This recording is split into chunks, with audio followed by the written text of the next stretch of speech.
We're back this week with our quarterly update. New information on a handful of our investigations. We begin with developments on a story we brought you nearly 2 years ago. I'm asking you, do you live in the caretaker's house? I'm saying I'm not talking to you. Yes or no? In the summer of 2010, we tried to ask DEM employee Angelo Spadoni why she was getting to live rent-free in the caretaker's house at Colt State Park. Spadoni, the niece of a DEM supervisor, hadn't paid rent for nearly a year and a half, even though she was supposed to. The state was also picking up thousands in oil and electric costs. A total of 5 people were disciplined after our investigation showed they dropped the ball. Michael Sullivan, DEM's director at the time, ordered Spadoni to repay the state $9,568 and agreed to an installment plan.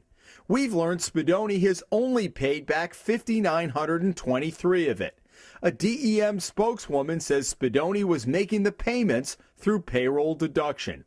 But she went out on unpaid personal leave of absence last August, and the payments stopped. Spadoni's no longer living in the house, and she has a year to return to her position as a semi-skilled laborer at Colt State Park when the deductions will resume. In January, we got a tip that fire exit doors at a Cranston charter school were regularly being chained for part of the school day. Well, our story got some quick results. A state fire marshal and state trooper visited the school after we alerted them to the practice at the New England Laborers Construction Career Academy off Pontiac Avenue. The head of the school told us they had begun using the chains to secure the broken doors at night. But this undercover video showed the doors still locked after students had arrived for the school day. The school was cited for 2 fire code violations and told to stop chaining the doors immediately. Within weeks, these brand new doors were installed, something officials said they had been planning to do for months. Last summer, construction of a state-of-the-art beach pavilion right at the height of the season raised the eyebrows of a few beachgoers. Well, now that pavilion is almost ready to open. This is what greeted visitors to East Matunuck State Beach last summer. Cramped parking and porta-johns because of no facilities, with construction crews just a few hundred feet from the sand. This is what they'll see this summer, as the Hummel Report got a sneak peek last week of the new $4 million pavilion, a state-of-the-art, environmentally friendly facility, complete with lifeguard tower. The state also secured stimulus money to install solar panels that will provide hot water and electricity for the pavilion. There will also be ample shaded area for extra hot days, something they didn't have before. It should be completed by early May, in plenty of time for the beginning of the beach season. Fall River Mayor Will Flanagan was sworn in for a second term 3 months ago. Next month, it looks like he'll face the recall petition we reported on right after his inauguration. Retired city firefighter Bob Camara, along with Dan Robillard, ran into legal obstacles when they made their first attempt to start a recall petition in December. They are waiting the requisite 90 days after Flanagan's inauguration to begin the process at City Hall. Once approved, they'll have 2 weeks to secure signatures from 5% of the city's voters, about 2,400 people.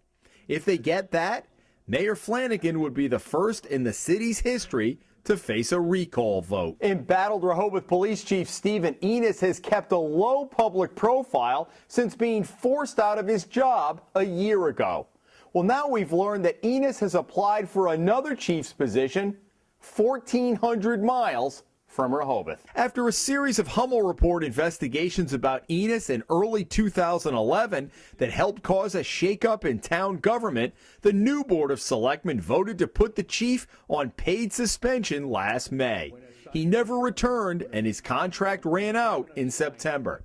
ENOS tried unsuccessfully to obtain a private investigator's license from the City Council in East Providence, where he was an officer for 20 years. The Hummel reporters learned ENOS applied to become chief of police in Port St. Lucie, Florida, a city of nearly 200,000, an hour north of West Palm Beach, and a world away from his troubles in Rehoboth. The motto of the department is courage, knowledge, integrity.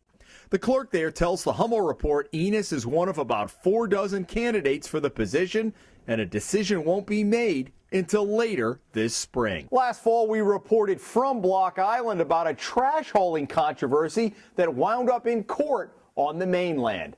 Now that lawsuit is moving forward. South Kingstown businessman Mark Cullion went to court after the Block Island Town Council rejected his bid last fall to take over the trash hauling contract from BIRM, the Block Island Recycling Management Company, offering $157,000 more to the town for the service, but losing out on the contract anyway. BIRM has tried to have the suit, first filed in Washington County Superior Court, dismissed. The case has since moved to Providence, where a judge denied that motion, meaning the suit moves forward. Finally, it seems that we can't do an update without Fall River firefighter Michael Coogan making the cut. And this week is no different. We introduced you to Coogan when he ran unsuccessfully for a Fall River State Senate seat in 2010. But he was also facing allegations from a Barrington man who said he was working as an unlicensed contractor in Rhode Island and did shoddy work to boot.